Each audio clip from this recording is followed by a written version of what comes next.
No niin, tervepä terve taas. Nyt mä esittelen näitä meidän, mun 4 parasta kaveria. Niinku, siis joo. No niin, koska se on niinku 5, mutta niin, no joo, kuitenkin.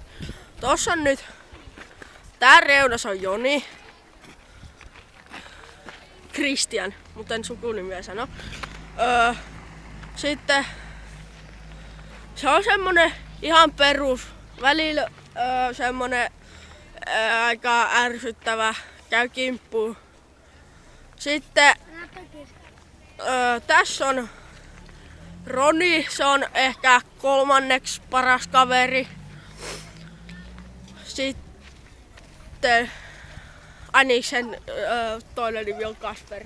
Sitten sekin käy kyllä kimppuun, mut ei niinku silleen kunnolla, tai no jos se käy, niin oikeastaan se käy kovasti. Joo, sitten tässä on Teemu. Ja sitten, no sanotaan nyt Teemu S, koska tässä on 2 Teemua, niin se on ihan jees tyyppi. Välillä sekin käy kiinni, jos kettuilee sille. Sitten tässä on Teemu T.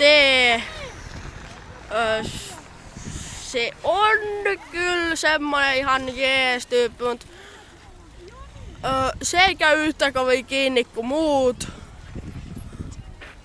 Sitten Juho. No sekin on ihan jees, mut siinä on pari haittapuolta. Sekin jos se käy kiinni, niin sit se käy kunnolla kiinni. Mitä Roni tekee? No joo, ei mulla sit varmaan muuta ollutkaan. Morjens!